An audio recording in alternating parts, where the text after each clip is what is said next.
All right, welcome back to Mrs. B Reads. Don't forget to like and subscribe. We are here working on I Am Malala with period 6. Hello. And we hit the record button. So, winning. Okay, page 73, chapter 12, A Schoolgirl's Diary. After the 15th of January, no girl, whether big or little, shall go to school. Otherwise, you know what we can do. And the parents and the school principal will be responsible. Wow. That was the news that came over Radio Mullah in late December 2008. At first, I thought it was just one of his crazy pronouncements. It was the 21st century. How could one man stop more than 50,000 girls from going to school?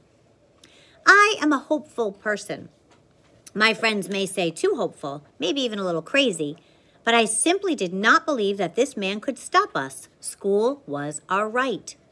We debated his edict in class. Edict means ruling.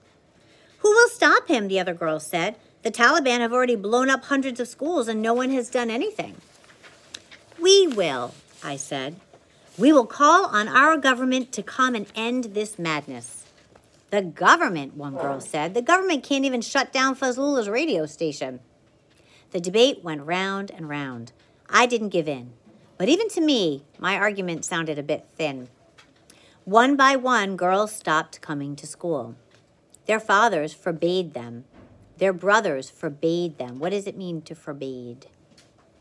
Jacob? To prevent them. Good. Within days, we had gone from 27 girls in our grade to 10. I was sad and frustrated, but I also understood. In our culture, girls do not defy the males in their families. And I realized that the fathers and brothers and uncles who made my friends stay home were doing so out of concern for their safety. It was hard not to feel a bit depressed sometimes, not to feel as though the families who kept their girls at home were simply surrendering to Fazlullah. But whenever I'd catch myself giving into a feeling of defeat, I'd have one of my talks with God. Help us appreciate the school days that are left to us, God, and give us the courage to fight even harder for more.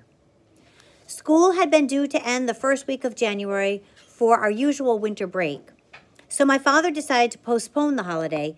We would remain in classes through 14 January. That way, we could squeeze in every minute left to us. And the 10 remaining girls in my class lingered in the courtyard every day after school in case these were our last chances to be together. At home in the evenings, I wondered what I would do with my life if I couldn't go to school. One of the girls at school had gotten married off before Fazlullah's edict. She was 12. I knew my parents wouldn't do that to me, but I wondered, what would I do? Spend the rest of my life indoors, out of sight, with no TV to watch and no books to read? How would I complete my studies and become a doctor, which was my greatest hope at the time? I played with my shoebox dolls and thought, the Taliban want to turn the girls of Pakistan into identical, lifeless dolls. While we girls savored the days until January 15th, Fazlullah struck again and again. The previous year had been hard, but the days of January 2009 were among the darkest of our lives. Every morning, someone arrived at school with a story about another killing, sometimes 2, sometimes 3 a night. Fazlullah's men killed a woman in Mingora because they said she was doing fahashi, or being indecent, because she was a dancer. And they killed a man in the valley because he refused to wear his pants short the way the Taliban did. And now, we would be forbidden from going to school. One afternoon, I heard my father on the phone. All the teachers have refused, he said. They are too afraid, but I will see what I can do. He hung up and rushed out of the house. A friend who worked at the BBC, the powerful British Broadcasting Corporation network, had asked him to find someone from the school to write a diary about life under the Taliban for its Urdu website. God bless. A teacher or an older student. All the teachers had said no, but Miriam's younger sister Aisha, one of the older girls, had agreed. The next day, we had a visitor, Aisha's father. He would not allow his daughter to tell her story. God bless. It's too risky, he said. My father didn't argue with him. The Taliban were cruel, but even they wouldn't hurt a child, he wanted to say. But he respected Aisha's father's decision and prepared to call the BBC with the bad news. I was only 11, but I said, why not me? I knew he'd wanted someone older, not a child. Thank you so much. I looked at my father's hopeful, nervous face. He had been so brave for speaking out. It was one thing to talk to national and local media, but this diary might be read by people outside Pakistan. It was the BBC, after all. Raise your hand if you've ever heard of the BBC, the British Broadcasting Company. Okay. My father had always stood by me. Could I stand by him? So right now, she's your age. Think about that. And think about what she's thinking about doing. That's a big deal. I knew without even thinking that I could. I would do anything to be able to continue going to school. But first, we went to my mother. If she was afraid, I wouldn't do it.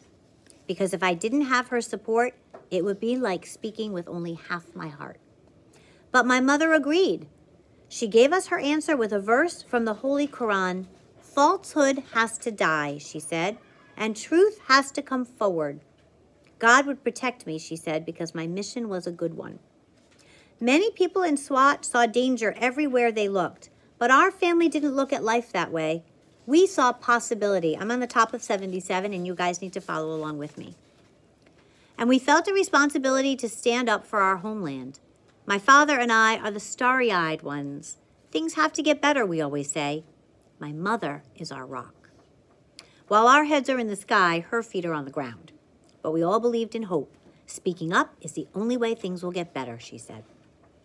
I had never written a diary before and didn't know how to begin, so the BBC correspondent said he would help me.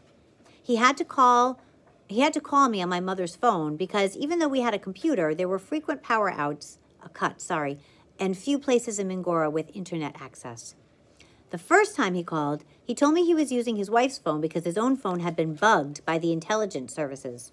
You guys know what that means if his phone was bugged? Somebody was listening in on him. Do you guys know what that means? He suggested that I use a fake name so the Taliban wouldn't know who was writing the diary.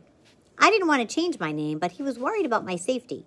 That is why he chose a pseudonym for me. That means fake name, Gul Makai, which means cornflower, and is the name of a heroine in a Pashtun folk story.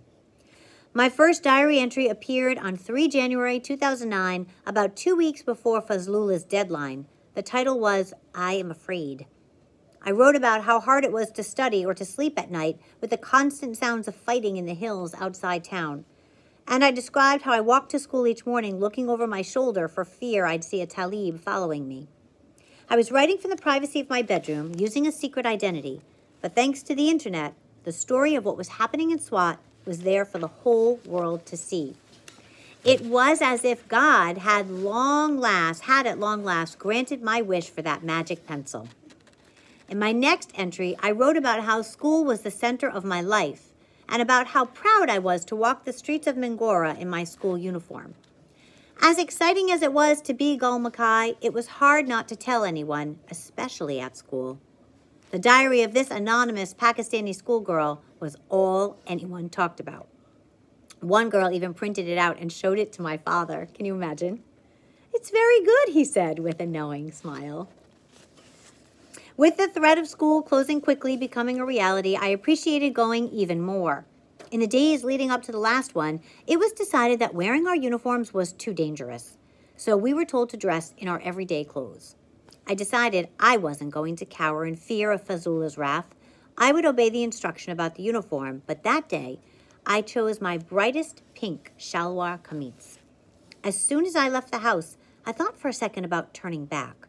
We'd heard stories of people throwing acid in the faces of girls in Afghanistan. It hadn't happened here yet, but with everything that had happened, it didn't seem impossible. But somehow my feet carried me forward all the way to school. What a peculiar place Mingora had become.